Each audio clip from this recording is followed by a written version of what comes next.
माननीय श्री कपिल सिब्बल जी। Giving me this opportunity to participate in this debate. अब सदन में जो भी यहाँ बैठा है उनके मन में ये बात तो जरूर होगी कि बच्चों के भविष्य के बारे में कि उनका भविष्य अच्छा होना चाहिए, उज्जवल होना चाहिए सभी को।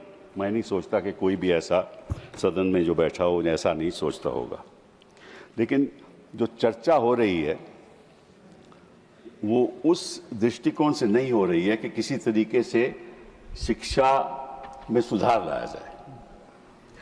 और हो क्या रहा है कि अगर आप बच्चों की बात नहीं सुनोगे और तवज्जो नहीं दोगे तो निश्चित रूप से आप गलत रास्ते पे चल पड़ोगे।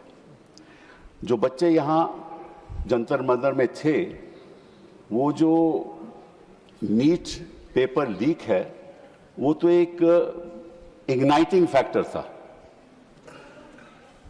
वो कारण नहीं था। और मैं क्यों इस बात को कह रहा हूं, क्योंकि मैंने बच्चों से बात की, मैं उनका नाम नहीं लेना चाहता तो वो टारगेट हो जाएंगे। एक ने कहा we have been left behind, मुझे पीछे छोड़ दिया। Modi ji take action to secure the next generations future, वो पेपर लीक की बात नहीं कर रहे थे। एक ने कहा मैं नौकरी ढूंढता हूं तो 10,000 से मैं ग्रेजुएट हूं, मुझे 10,000 से ज्यादा मिलता नहीं, मैं करूं क्या। एक और ने कहा this is the first step, it's not just about education, it is about the job market. मैं बच्चों की बात कर रहा हूं जो संतर मंतर में थे। पेपर लीक तो एक इग्नाइटिंग फैक्टर था ना। फिर एक ने कहा resignation is not an and, it's the beginning. We haven't even scratched the surface. The resignation we haven't even scratched the surface. His resignation is not an end, but only the beginning. The movement started by Gen Z must continue until every deserving student in this country gets an equal opportunity based purely on merit. ये ख्याल लाते बच्चों के। एक ने कहा the protest is no longer about one exam or a paper leak. It is about rebuilding trust in education and the recruitment system. तो बच्चों का ख्याल ये नहीं था कि पेपर लीक हुआ या नहीं हुआ, वो तो होगा। ये जो विधायक लाए हो ना, इसकी असम्पशन ही है कि पेपर लीक होगा। Yes. तो नेचुरली तो ये इशू नहीं है देश के बच्चों के सामने। देश के बच्चों के सामने उनका भविष्य का इशू है, उसके बारे में आप सोचती है। उसके बारे तो आप विधेयक को लाए नहीं। इस देश में सिचुएशन क्या है कि 1 लाख से ज्यादा तो सिंगल टीचर स्कूल है, कैसे भविष्य बनेगा उनका।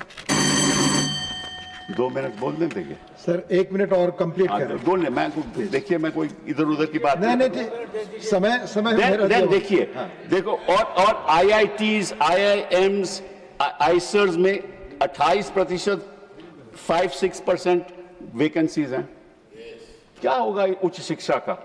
26% वैकेंसीज एसोसिएट प्रोफेसर में हैं, 56%, 18% असिस्टेंट प्रोफेसर में हैं। ये कैसे आप उच्च शिक्षा को सुधार कैसे लाओगे। इस पर प्रभाव तो बच्चों पे पड़ता है ना। फिर 5,400 वैकेंसीज हैं यूनिवर्सिटीज में, which is more than 15%. 81% of India's children who are enrolled, 81% in higher education, they can't get a job. 40% of faculty positions in these universities remain vacant. conclude now. मतलब कि आपके अध्यापक है नहीं, भविष्य बच्चों का है नहीं, और आप विधायक कह रहे हो पेपर लीक की, और बच्चे कह रहे हैं पेपर लीक से कुछ नहीं होने वाला, सारे ढांचे को सुधारो।